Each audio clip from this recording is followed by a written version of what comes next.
പൊന്നാനിയിലേക്കാണ് പോകുന്നത്. സമീർ ബിൻ കരീം വിവരങ്ങൾ നൽകും പൊന്നാനിയിൽ നിന്ന്. സമീർ, എന്താണ് പൊന്നാനിയിലെ ഒരു രാഷ്ട്രീയ സാഹചര്യം?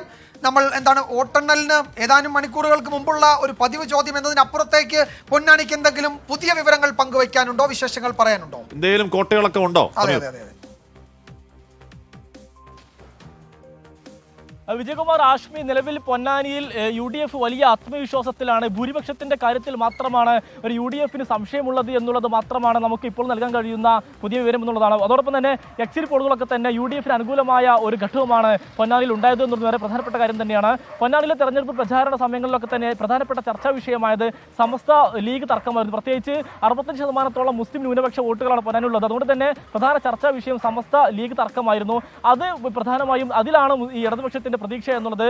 ഈ വലിയ ഭൂരിപക്ഷത്തിൽ നിന്നും മുസ്ലിം ലീഗിനെ ഏറ്റവും കുറഞ്ഞ ഭൂരിപക്ഷത്തിലേക്ക് എത്തിക്കുക എന്നുള്ളതാണ് LDFന്റെ ലക്ഷ്യം. അതിന് കാരണമായി അല്ലെങ്കിൽ അതിന് ഒരു ആയുധമായി അവർ പറയുന്നത് ഈ സമസ്ത ലീഗ് തർക്കത്തിൽ നിന്നും പരമ്പരാഗതമായ സമസ്ത വോട്ടുകളിൽ ഒരു വിള്ളൽ വരികയും അത് LDFന് അനുകൂലമായ ഒരു സാഹചര്യം ഉണ്ടാക്കും എന്നുള്ളതുമാണ് LDF പങ്കുവെക്കുന്നത്. എന്നാൽ UDF പറയുന്നത് പ്രധാനമായും ഈ SDPI പിന്തുണ UDFന് വേണ്ടെന്ന് പറഞ്ഞെങ്കിലും SDPI വോട്ടുകൾ UDFന് ലഭിക്കും. അതോടൊപ്പം തന്നെ വെൽഫെയർ പാർട്ടി വോട്ടുകളും ഇത്തരത്തിൽ UDF ലഭിക്കുമ്പോൾ ഏതാണ്ട് കഴിഞ്ഞ തവണത്തെ പോലെ 1,93,000 ഭൂരിപക്ഷം ഉണ്ടാവില്ലെങ്കിൽ പോലും ഒരു 50,000 മുതൽ 70,000 വരെയുള്ള ഭൂരിപക്ഷത്തിൽ UDF സ്ഥാനാർത്ഥി ജയിക്കുമെന്നുള്ളതാണ് UDFന്റെ ആത്മവിശ്വാസം. അതോടൊപ്പം തന്നെ NDAയിലേക്ക് വരികയാണെങ്കിൽ NDA സ്ഥാനാർത്ഥിക്ക് കഴിഞ്ഞ തവണ പ്രധാനപ്പെട്ട KK രമ എന്ന് പറയുന്ന നല്ല സ്ഥാനാർത്ഥിയായിരുന്നു. അവർക്ക് 1,10,000 വോട്ടുകളായിരുന്നു ഉണ്ടായിരുന്നത്. എന്നാൽ അതിനേക്കാൾ 15,000 വോട്ട് അധികം ഇത്തവണ NDAക്ക് ലഭിക്കുമെന്നുള്ളതാണ് NDA ക്യാമ്പിന്റെ ഒരു പ്രതീക്ഷയായി പങ്കുവെക്കുന്നതിന് കാരണമായി പറയുന്നത്.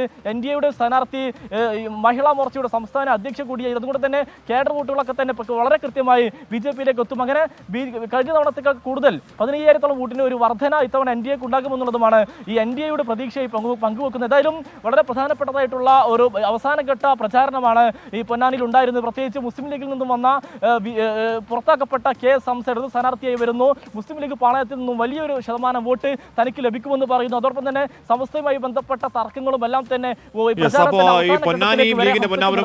തർക്കമില്ല. പക്ഷേ സമദാനി അവിടെ വെച്ചുമാറി സ്ഥാനാർത്ഥി എത്തി. KS ഹംസ അരിവാൾ ചുരുക്ക നക്ഷത്രത്തിൽ ഇടതിന്റെ പുതിയ പരീക്ഷണം.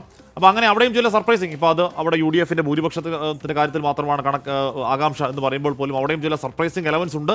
ആ എലമെന്റ്സ് വെളിവാകുന്നത് നാളെ രാവിലെ 8:30 സൂചനകൾ കിട്ടും. വിധി ദിനത്തിൽ 24 മാജിക് ജൂൺ 4 ചൊവ്വാഴ്ച രാവിലെ 5 മണി മുതൽ 24-ൽ.